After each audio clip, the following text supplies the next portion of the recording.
인간은 태생적으로 선하다. 이것은 많은 사람들의 오랫동안 신봉했던 신념이었습니다.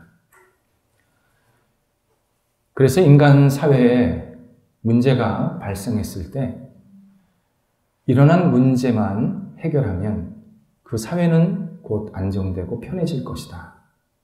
확고하게 믿었습니다. 하지만 이 신념이 자주 깨지는 일이 역사에서 반복이 됩니다. 히틀러가 무력으로 폴란드를 점령했을 때 독일 국민들은 자국을 매우 자랑스럽게 여겼습니다. 어떤 이는 독일이 폴란드를 구원했다.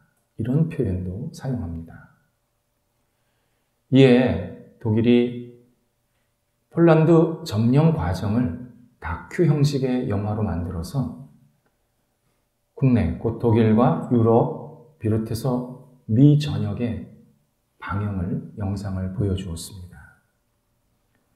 그런데 생각보다 너무 잔인하게 폴란드를 점령한 겁니다.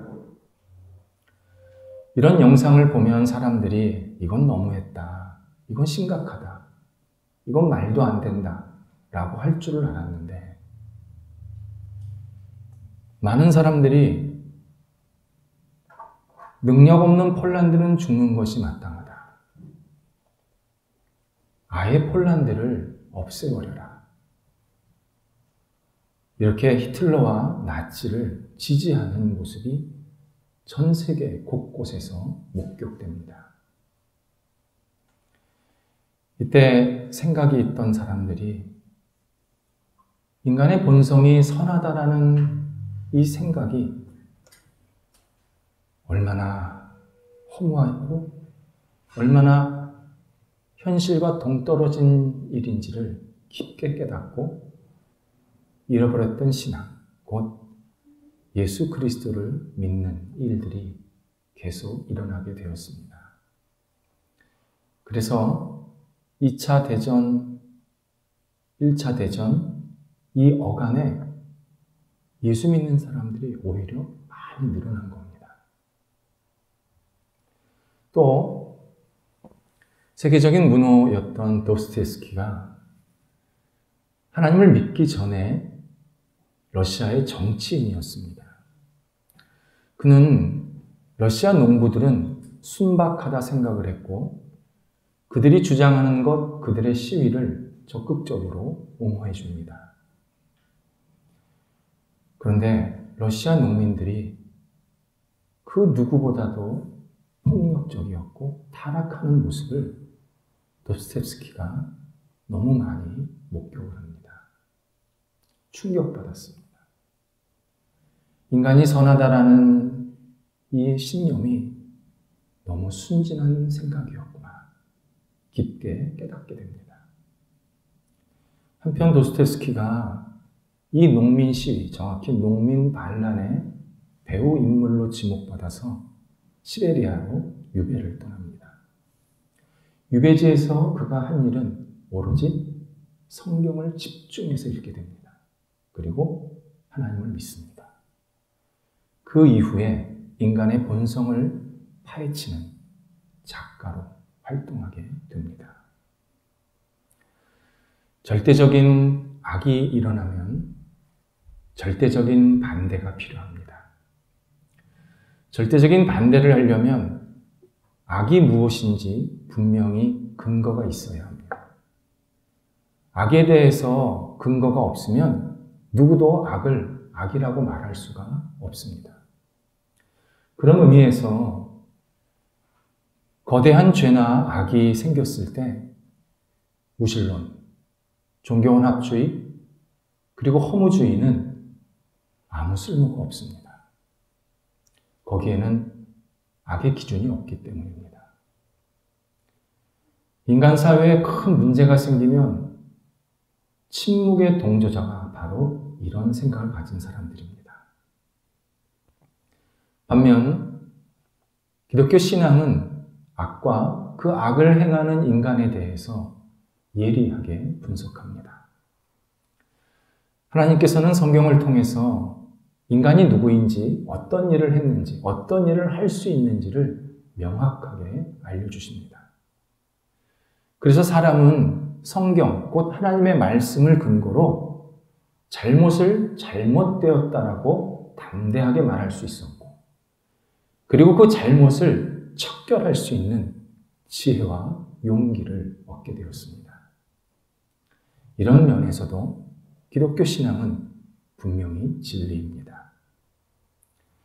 어떤 비평가들은 기독교 신앙은 막연한 기대감을 주는 종교다, 이렇게 말합니다. 요즘 표현으로 희망 고문하는 종교다, 이렇게 비판합니다.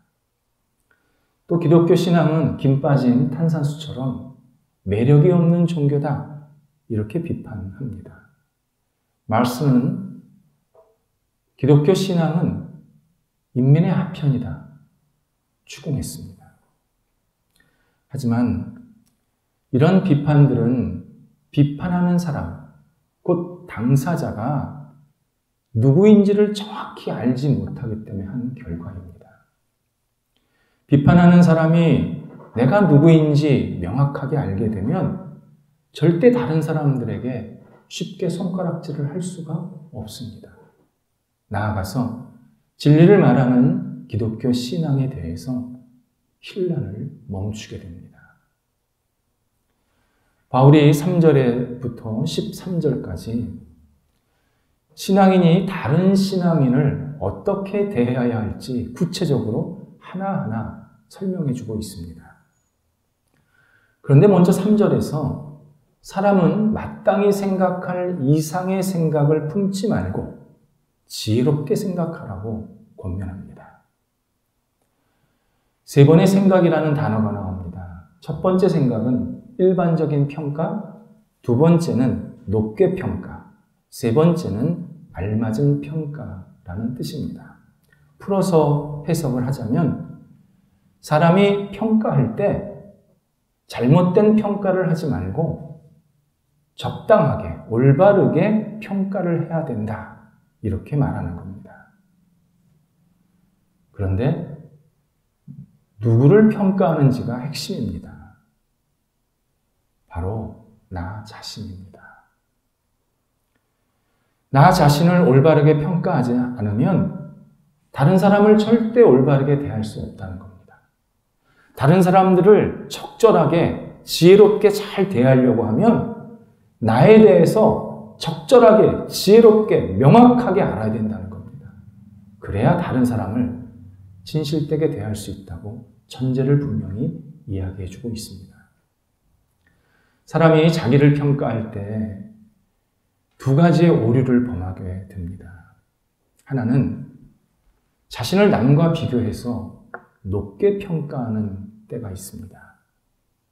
주로 이런 평가는 본인의 배경을 근거로 생각을 하게 됩니다. 나는 좋은 가문에 속해 있어. 나는 높은 지식을 공부했어. 나는 돈이 있어. 나는 권력이 있어. 또는 권력이 있는 사람을 알아. 난 권력의 측근이야. 이렇게 배경을 통해서 나 자신을 높게 평가합니다. 하지만 배경은 자기 자신이 아닙니다. 옷이 날개라는 표현이 있습니다. 날개는 날개일 뿐입니다. 내가 아닙니다. 오히려 사람은 자신의 배경을 통해서 자신의 속성을 감추려 할 때가 너무 많습니다. 신앙인도 이런 오류를 자주 범합니다. 자신의 신앙을 자꾸 높게 평가하려는 경향이 있습니다. 나는 오랫동안 신앙생활했어. 나는 교회에서 중요한 역할을 하고 있어. 나는 기도 생활을 열심히 하고 있어. 이렇게 스스로를 생각하면서 다른 신앙인보다 내가 좀 잘 신앙생활한다고 생각합니다. 하지만 냉정하게 나를 들여다봐야 합니다. 내가 신앙생활을 할 수 있고 내가 교회에서 어떤 역할을 할 수 있었던 것은 성령께서 나를 도우시고 인도하셨기 때문입니다. 내 의지, 내 능력이 아닙니다. 나를 가만히 놔뒀다 그러면 나는 절대 이렇게 하지 않습니다. 그래서 신앙인이 다른 신앙인에게 기도를 부탁할 때 나는 늘 하나님 앞에서 아무것도 아닌 존재라고 고백할 수 있도록 기도해줘. 나는 참 하나님 앞에서 부족한 존재라는 것을 계속 깨달을 수 있도록 기도해줘. 라고 기도 부탁을 한다면 그분은 성경적 신앙생활을 하고 있는 것입니다. 고린도전서 1장에서 하나님은 미련한 자를 지혜롭게 하시고 약한 자를 강하게 하셔서 구원하시고 사용하시겠다고 분명히 약속하십니다. 그래서 신앙의 역사 속에서 참 믿음이 깊고 정말 많은 사람들을 선하게 이끌었던 사람들을 보면 대부분 진심으로 나는 부족합니다. 나는 아무것도 아니었습니다. 이렇게 고백하는 사람들이 대부분이었습니다. 그런데 두 번째, 조금 다른 인간의 자기평가 오류가 있습니다. 마음 없이 자기를 낮추는 겁니다. 진심 없이 나는 아무것도 아니야. 나는 형편이 없어. 그렇게 말하는 겁니다. 이건 거짓된 겸손입니다.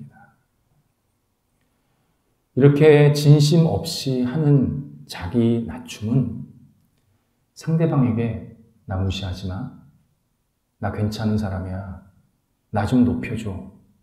계속 외치고 있는 중입니다. 그래서 진심 없이 자기를 비하하면 그 사람에게 누군가 당신 참 형편이 없군요 라고 말하면 대놓고 화냅니다. 당신은 얼마나 잘났기에 나한테 그런 말 합니까? 다툼을 일으킵니다. 자기 과신, 그리고 자기 교만, 특별히 감추어진 자기 교만은 하나님의 나를 받아들이시기에 어렵게 하는 큰 걸림돌입니다. 그래서 바울이 우리 스스로를 어떻게 평가하라고 그러냐면 믿음의 분량대로 평가하라. 이렇게 말합니다. 믿음의 분량이란 성경과 정확히 예수님께서 우리를 어떻게 대하셨는지 그 마음, 그 기준으로 나 스스로를 돌아봐라. 이런 의미입니다. 성경에서 인간에 대한 평가 종합을 해보면 크게 세 가지로 정돈이 됩니다. 먼저 인간은 하나님의 형상을 닮아 창조받은 존재들입니다. 우리 인간은 다 고귀합니다.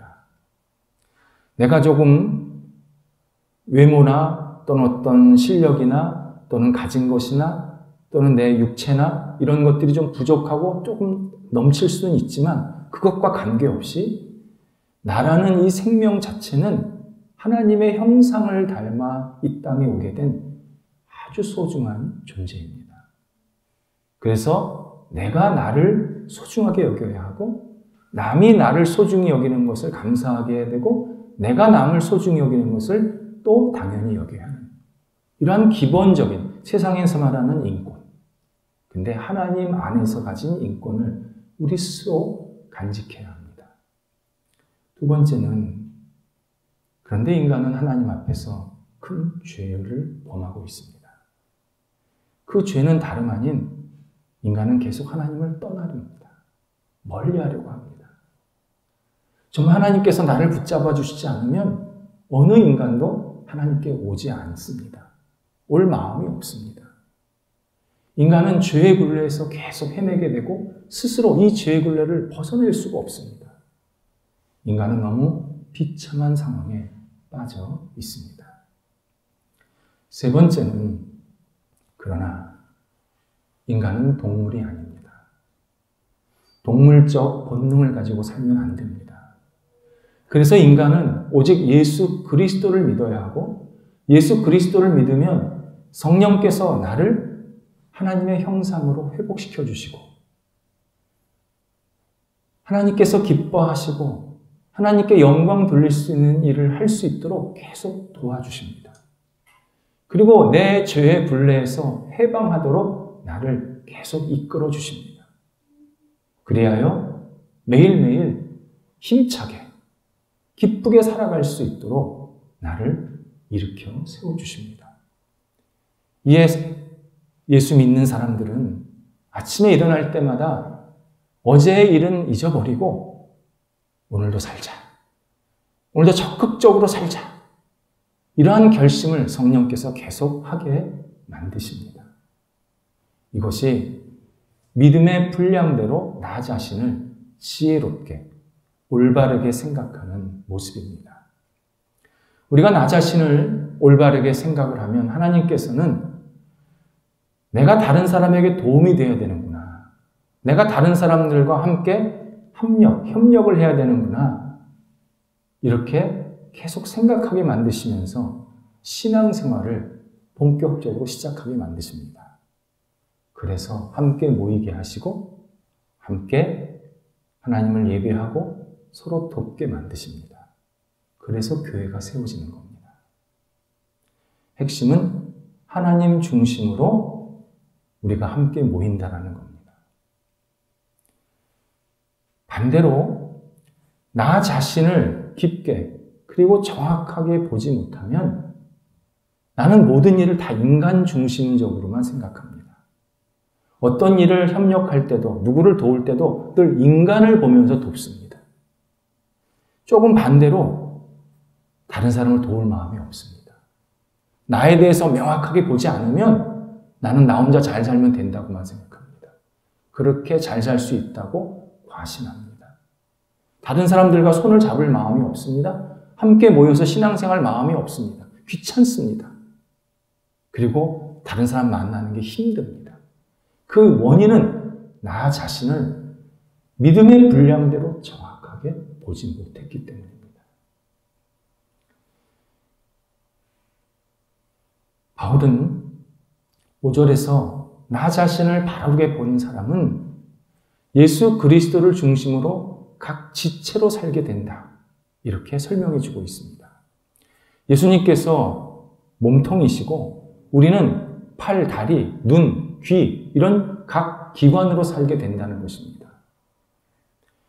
이것이 교회의 중요한 본질입니다. 그래서 교회, 신앙의 모임은 통일성과 다양성이 있습니다. 통일성이라는 것은 예수님의 이름을 높이고 예수님의 영광을 드러내기 위해서 한 마음이 되고 한 목표를 갖는다는 겁니다. 그래서 계속 한 목표를 가지고 계속 앞을 향해서 나갈 수 있는 그런 마음이 있다는 겁니다. 교회는 나를 자랑하거나 또는 내가 그냥 단순히 위로받으려고 오는 모임이 아닙니다. 여러분 이거 굉장히 중요한 사실입니다. 교회는 나 인정해달라고, 나 위로해달라고 오는 모임이 아닙니다. 기본적으로 예수 그리스도를 높이고자, 예수 그리스도의 영광을 드러내고자 하는 모임, 그것에 대해서 한 마음과 한 목표를 가지고 살아가는 모임입니다. 놀라운 것은 목표를 그렇게 잡고 가면 내가 위로받습니다. 내가 치유가 됩니다. 내 인생이 회복이 됩니다. 다양성은 하나님의 영광, 예수 그리스도의 이름을 높이기 위해서 각자의 다양한 역할을 할 수 있도록 만드신다는 겁니다. 그래서 이것을 바울이 지체라는 표현을 썼습니다. 팔과 다리가 있듯이, 눈과 귀가 있듯이 우리 각자는 각자의 역할을 할 수 있도록 하나님께서 그런 기회를 계속 허락해 주십니다. 이를 위해서 하나님께서 우리에게 은사를 다양하게 주셨습니다. 은사의 다양성. 이것 교회를 이해하는 데 굉장히 중요한 개념입니다. 교회에서 내가 아무리 신앙이 좋아도 당신 나처럼 신앙생활 해야 돼. 내가 하는 일을 똑같이 해. 이렇게 말하는 것은 하나님께서 다양한 은사를 주시는 것을 무시하는 겁니다. 어떻게 팔의 역할이 눈의 역할입니까? 어떻게 다리가 귀의 역할을 합니까? 나는 다리 역할이고 저 사람은 팔의 역할을 하는 겁니다. 다른 겁니다. 그래서 교회는 하이브리드. 이걸 좀 정확하게 표현하자면 잡종의 모임입니다. 교회는 다양한 사람들이 다양한 은사를 가지고 모이는 모임입니다. 그래서 힘이 있습니다. 역동성이 있습니다. 안 되는 모임이 뭔지 아십니까? 끼리끼리 모이는 모임이 제일 안 되는 모임입니다. 부자만 모이는 모임, 가난한 자만 모이는 모임, 특정 계층만 모인 모임. 이건 교회의 본질을 놓친 모임입니다. 교회는 어린아이서부터 연세 드신 분, 남성, 여성, 그리고 각자 생각이 좀 다르고 하는 일도 다른 다양한 사람들이 모인 모임이 교회입니다. 하나님께서 그렇게 만드셨습니다. 따라서 하나님께서 나한테 주신 은사, 곧 각자에게 맞는 재능을 우리는 잘 활용해야 합니다.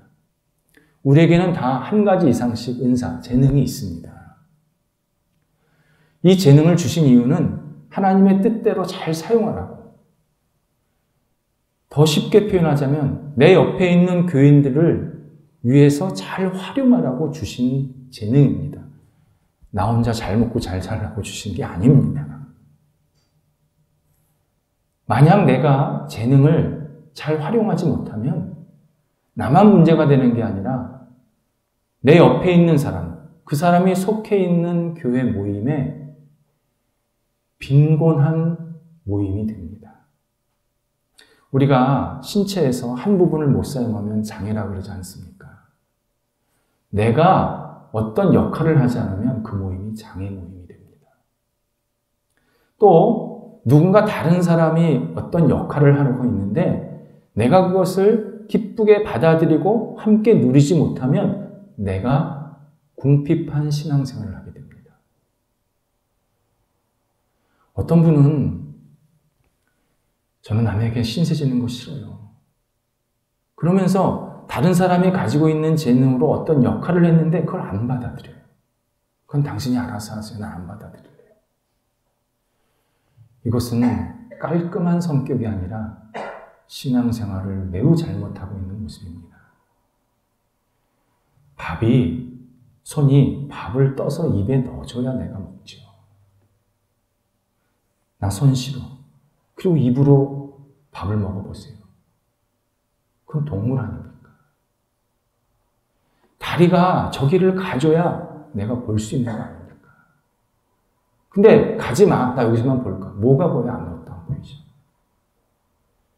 다른 사람이 도울 때 그것을 기쁘게 잘 받아들이고 함께 누리는 것도 좋은 신앙생활 하는 겁니다. 신앙생활 잘하는 모습입니다. 그래서 하나님께서는 서로 도우라고 다양한 은사를 우리들한테 허락해 주신 겁니다. 서로 도우라고. 바울은 하나님께서 주신 은사를 7가지로 크게 분류해 주고 있습니다. 첫 번째, 예언을 말합니다. 예언은 앞에 일어날 일을 미리 이야기해 주는 것입니다.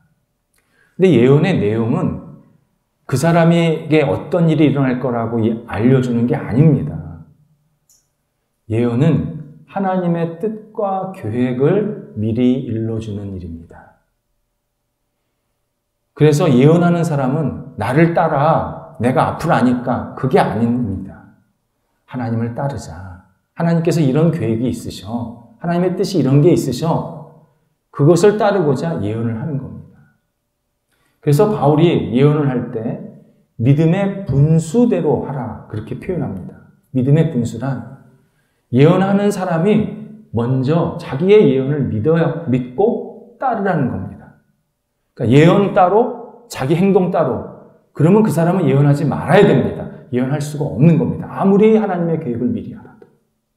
믿음의 분수대로 내가 예언하는 것을 내가 믿고 내가 먼저 순종하라는 것입니다.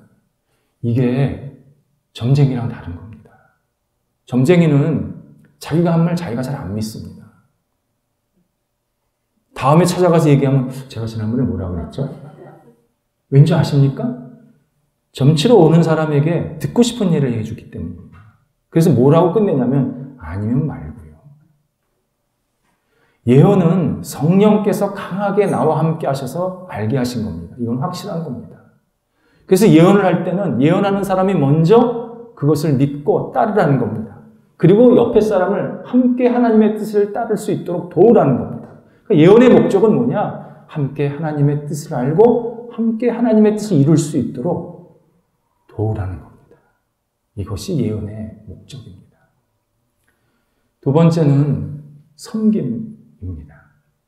섬김이란 내가 누군가를 위해서 봉사하는 일입니다. 내 육체로 봉사할 수 있고 또 말씀을 전하면서 봉사할 수 있습니다. 교회 직분상 전자는 집사, 권사, 장로라고 표현을 하고 후자는 목회자라고 표현을 합니다. 어느 경우든 그리스도인은 섬김의 직분을 감당하라고 불러주신 사람들입니다. 예수님께서 인자가 온 것은 섬김을 받으려 함이 아니라 섬기러 왔다고 분명히 말씀하십니다. 예수님도 집사셨고 목사셨습니다. 그래서 때로는 먹을 것을 만들어서 다른 사람을 주셨고 때로는 진리를 전했더니 사람들이 예수님을 잘 대접했고 잠자리를 드렸습니다. 예수님도 이 땅에서 섬기셨습니다. 우리가 섬기는 일이 다양하게 할 수 있습니다. 다른 사람을 온유하게 대하는 일이 섬김입니다. 근데 또 하나는요, 다른 사람의 잘못을 잘 지도해서 올바른 길로 갈 수 있도록 도와주는 일도 섬김입니다. 다른 말로 꾸중하는 일도 섬김입니다. 우리 참 힘들지 않습니까? 다른 사람이 좀 잘못하면 왜 그렇게 하셨습니까? 그러면 안 됩니다. 라고 권면하는 게 쉽지가 않습니다. 근데 그런 것도 섬김입니다.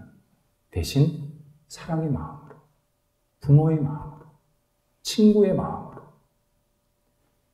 진정한 사랑을 가지고 그분을 권면하는 것도 섬김입니다. 또 다른 사람의 이야기를 들어주는 것도 섬김입니다. 다른 사람의 이야기를 들으면 사실 내가 많이 힘이 듭니다. 진이 빠집니다. 근데 그분의 이야기를 들어줌으로 그가 다시 일어날 수 있게 만드는 것, 그것도 굉장히 중요한 섬김입니다. 섬김의 목표는 예수님을 잘 믿고 예수님을 잘 따르자라는 그런 의미로 우리가 섬기는 은사, 재능을 갖게 됩니다. 세 번째가 가르치는 일이 있습니다. 가르치는 일에서 제일 중요한 것은 내용입니다. 가끔요, 교회에서 가르친다 그러면 이 스킬, 방법적인 면을 계속 강조를 하고 가르쳐줘요. 이거 굉장히 잘못된 겁니다. 가르침의 핵심은 내용입니다. 가르침은 내 인생이나 내 지식을 가르치는 게 아닙니다. 여기에서 많은 신앙인들이 실패합니다. 가르치는데 가만히 들어보면 자기 지식, 자기 인생을 가르치고 있어요. 가르치는 내용은 복음입니다. 내가 먼저 깨달은 복음을 아직 복음에 확신이 없는 사람에게 잘 전달해주는 내용이 가르침의 내용입니다. 그래서 가르침은 교육이라는 공식적인 자리보다도 사석에서 또는 대화를 나누면서 개인적인 만남을 통해서 내가 알고 있는 깨달았던 복음을 나누는 것이 훨씬 효과적입니다. 저희 오후 모임에 중고등학생들이 있습니다. 제가 따로 분리를 하지 않았습니다. 청년들이랑 같이 조를 묶어서 대화를 계속 나누게 합니다. 매주. 제가 이제 미리 토요일 날 리더들에게 질문을 몇 가지를 주고 이렇게 대화를 하라고 얘기를 하는데, 그럼 그거를 가지고 중고등학생 애들도 같이 얘기를 하는 거예요. 애들이 대화하면서 배우는 거예요. 특별히 가르치지 않아요. 누가 어른이 가서 이렇게 해라 저렇게 안 해요. 일부러 안 했어요. 그냥 같이 어른 예배 드리고 같이 형들이랑 누나들이랑 같이 섞여서 대화 나누면서 이렇게 생각할 수도 있구나. 이렇게 앞으로 살아야겠구나. 계속 도전받고 느끼고 있습니다. 가르침은 훨씬 이것이 효과적이고 강력한 영향력을 미칩니다. 네 번째가 위로가 있습니다. 위로는 많은 신앙인들이 어려워하는 일입니다. 저는 위로하는 게 참 어렵습니다. 참 어렵습니다. 근데 위로는요, 어려운 일을 당한 사람과 같이 있게 되는 일, 그러니까 누군가 옆에 있어주는 일, 그게 위로입니다. 있는데 몸만 있는 게 아니라 진심으로 그를 이해하고 그의 손을 잡아주는 일, 그게 위로입니다. 말로 위로할 생각하지 마세요. 그냥 같이 있어주면 됩니다. 위로가 우리 시대에 너무 필요한 일입니다. 신앙인들이 이 땅에 살면서 상처받을 때가 참 많습니다. 가정에서, 일터에서, 어떤 모임에서 신앙인이라는 그 이유만으로 상처를 많이 받습니다. 그런데 막상 그 상처를 위로 못 받을 때가 더 많습니다. 이유는 사람들이 자기 살기 바빠요. 옆에 사람을 관심이 없어요. 그러니까 나는 상처받아 죽겠는데 옆 사람은 또 자기 일을 또 하는 거예요. 하지만 신앙인은 위로자가 될 수 있고 위로자가 되어야 합니다. 위로하다라는 이 말이 기도하다라는 말과 어원이 같습니다. 내가 그 사람과 몸이 같이 있지 않아도 그를 위해서 늘 진심으로 기도해 준다면 그건 최고의 위로를 하고 있는 겁니다. 그거 아십니까? 내가 누군가를 위해서 일주일 동안 열심히 기도하잖아요? 그럼 일주일 만에 그분을 보잖아요? 되게 친근하게 느껴요. 마치 내가 계속 같이 있었던 것처럼 느껴요. 기도한 사람이. 기도 안 한 사람은 왔나 보다. 기도한 사람은 이 사람이 굉장히 친근하게 느껴요. 그리고 이 형편을 잘 물어보게 돼요. 기도하다가 위로하다의 다른 말입니다. 우리는 얼마든지 다른 사람을 위로할 수 있습니다. 사도행전 4장 36절에서 바나바가 위로의 사람이었습니다. 바울은 열정도 있었고 사랑도 많았습니다. 그런데 어떤 잘못된 일에 대해서는 냉정하게 처리할 때가 있었습니다. 바울이 마가라는 제자와 함께 복음을 전하러 다녔습니다. 근데 마가가 너무 힘들어서 복음을 전하다가 중간에 포기하고 고향으로 돌아갑니다. 충분히 이해가 됩니다. 그 당시에 교통수단이 없었기 때문에 걸어서 수백 킬로 가고 배 타고 일주일 열흘씩 가서 복음을 전하고 또 일주일 열흘씩 움직여야 되고 얼마나 힘들었겠습니까? 이때 바울이 나는 다시는 마가랑은 동역하지 않겠다. 일종의 절교 선언을 합니다. 하지만 바나바가 마가 옆에 있어줍니다. 진심으로 그를 도와주고 다시 제자의 삶을 살 수 있도록 격려하고 세워줍니다. 그 결과 나중에 바울이 마가를 다시 받아들입니다. 디모데후서 4장 11절에서 마가는 내 훌륭한 동역자다. 이렇게 칭찬을 해줍니다. 바나바가 있었기 때문에 마가는 제자의 삶을 다시 회복할 수 있었고 바울은 마가라는 훌륭한 동역자를 다시 만날 수가 있었습니다. 그리스도인들은 코디네이터입니다. 위로의 코디네이터. 내가 있는 곳에 누군가 위로가 된다면 그분은 하나님 주신 재능을 잘 활용하고 있는 겁니다. 다섯 번째는 구제입니다. 구제는 내게 있는 물질을 가지고 어려운 형편에 있는 사람을 도와주는 일입니다. 그런데 구제는 돈으로 하는 일이 아닙니다. 하나님께서 나한테 너무 큰 은혜와 사랑을 베푸셨다라는 것을 깨달은 사람이 하는 일이 구제입니다. 그래서 구제는 하나님의 사랑을 깊이 깨달은 마음이 하는 일입니다. 제가 목회할 때 배운 게 있습니다. 구제를 잘하시는 분은 부자가 아니었습니다. 그냥 먹고 살만한 자기 형편 빠듯하신 분들이 구제를 참 잘합니다. 내가 은혜를 받았다. 내가 사랑을 받고 살고 있다. 이거를 고백하면 할수록 구제를 잘하게 됩니다. 그래서 바울이 구제할 때 성실하게 하라. 그렇게 표현을 합니다. 성실하다. 꾸준히 하라는 겁니다. 구제는요, 적선이 아닙니다. 적선 한두 번 주고 끝나는 겁니다.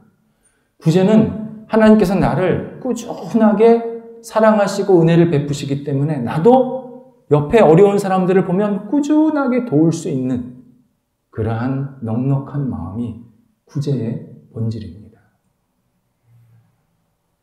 여섯 번째, 다스리는 일이 있습니다. 다스리는 일이란 한마디로 지도력입니다. 지도력이 하나님이 주신 재능이다. 이건 굉장히 중요한 근거입니다. 교회를 다니다 보면 어떤 일을 맡아서 해야 할, 지도자가 돼야 할 분들이 있습니다. 그러다 보니까 내가 지도자가 좀 되고 싶다. 그런 소원을 가지신 분이 있습니다. 당연히 그런 소원 가져야 합니다. 그런 기도도 하셔야 되고. 그런데 내가 지도자가 되려 할 때 하나님의 지혜와 인도하심을 먼저 구해야 합니다. 하나님의 인도하심을 구하지 않고 내가 지도자가 되면 그 사람이 이끄는 모임이 잘못됩니다. 그래서 지도자는 내가 누구를 지도하기 전에 하나님의 지도를 먼저 받아야 합니다. 그래서 뭐라고 표현하냐면 지도자는 부지런해야 됩니다. 누구보다도 부지런해야 됩니다. 이 부지런이 열심히 한다는 게 아닙니다. 위와 옆을 같이 봐야 된다는 겁니다. 하나님을 잘 따라야 되고 옆 사람의 관심을 계속 가져야 되고 지도자의 덕목입니다. 일곱 번째, 긍휼이라는 재능을 이야기하십니다. 긍휼은 어떤 잘못이나 실수를 했을 때 넉넉하게 이해하는 마음입니다. 세상에서 제일 하지 못하는 게 긍휼입니다. 세상에서는요, 어떤 잘못된 또는 실수를 하면 지적하게 바쁩니다. 그래서 사람들이 쉽게 일을 못하는 겁니다. 우리가 흔히 공무원들 막 욕하지 않습니까? 아유, 공무원들은 왜 저렇게 움직이질 않아? 내가 공무원 돼보세요. 다 안 움직입니다. 안 하는 게 낫다는 겁니다. 지적이 너무 많으니까. 비판이 너무 많으니까. 근데 신앙의 모임은요, 실수와 잘못을 기본적으로 넉넉하게 이해해주는 모임입니다. 왜일까요? 하나님께서 우리를 긍휼히 여기셨기 때문입니다. 만약에 내가 죄 지은 대로 내가 처분을 받았다 그러면 누가 여기 이렇게 앉으실 수 있습니까? 근데 하나님은 우리가 저지른, 우리가 잘못한 것보다 훨씬 긍휼히 우리를 대하셔서 지금껏 우리를 인도해 주십니다. 그 긍휼로 다른 사람을 긍휼히 여기는 것은 당연한 겁니다. 그래서 바울이 뭐라 그러냐면 긍휼히 여길 때 즐거움으로 하라. 인상 찌푸리고 억지로 하지 마라. 기쁜 마음으로 하라. 감사한 마음으로 하라. 왜요? 하나님께서 나를 긍휼히 여기셨다는 것을 먼저 알아라. 그러니까 감사한 마음으로 할 수밖에 없다. 이렇게 우리에게 권면해 줍니다. 긍휼이 가장 필요한 곳이 가정입니다. 제가 언젠가 어느 여성 성도님한테 왜 남편이랑 사십니까? 그랬더니 연금 나와서요. 그렇게 대답을 하시더라고요. 그래서 제가 정중하게 말씀을 드렸습니다. 남편을 긍휼한 마음으로 같이 생활하시기 바랍니다. 왜냐하면 굉장히 크게 다투셨거든요. 남편과 아내는 긍휼하게 여겨야 합니다. 부모와 자식도 긍휼히 여겨야 합니다. 가정에 긍휼이 넘치면 웃음꽃이 피어납니다. 가정에 긍휼이 있으면 서로에게 힘이 됩니다. 아무리 세상에서 힘들고 어려운 일이 있었을지라도 가정에 긍휼이 있으면 집에 들어가고 싶습니다. 그래서 빨리 식구들 만나고 싶습니다. 가정이 가장 긍휼의 모임이 되어야 합니다. 그리스도인은 하나님의 자녀들입니다. 하나님의 자녀가 다른 하나님의 자녀를 선대하는 것은 그리스도인의 특권이고 책무입니다. 그리고 우리가 이런 일을 할 수 있는 것은 오직 성령께서 우리를 그렇게 인도해 주시기 때문입니다. 만약 내가 다른 신앙인을 제대로 잘 대하지 못한다 그러면 내가 지금 성령께 불순종하고 있는 겁니다. 내가 예수를 믿으면요, 성령은 계속 다른 사람을 잘 대하도록 만들어 주십니다. 근데 내가 그렇게 못한다는 것은 내가 그걸 자꾸 불순종한다는 겁니다. 그래서 내가 성령을 인정하면서 성령의 인도하신 대로 순종하면서 다른 사람을 선대하면 마태복음 25장 예수님께서 하신 말씀처럼 착하고 충성된 종아, 내가 적은 일에 충성했으니 더 많은 일을 맡기리라. 이런 소망과 칭찬을 우리에게 약속하십니다. 그리스도인은 예수님이 주시는 이 약속을 누리며 살아야 합니다. 기도하겠습니다. 하나님, 저희들에게 먼저 은혜와 긍휼을 베풀어 주셔서 함께 모일 수 있도록 마음의 여유를 허락하시고 주 앞에 나와 예배하며 함께 신앙생활할 수 있도록 기회 주신 것 감사합니다. 우리 성도들이 서로를 나보다 낮게 여기게 하시고 하나님을 영화롭게 하는데 함께 도우며 합력하여 선을 이루어 드릴 수 있도록 주께서 친히 인도하여 주옵소서. 우리 모임이 하나님의 기쁨의 모임이 되게 하시고 세상에 나아가기 전에 힘과 용기와 지혜와 위로를 받고 떠나는 거룩한 모임이 될 수 있도록 역사하여 주옵소서. 예수님의 이름으로 기도드립니다. 아멘.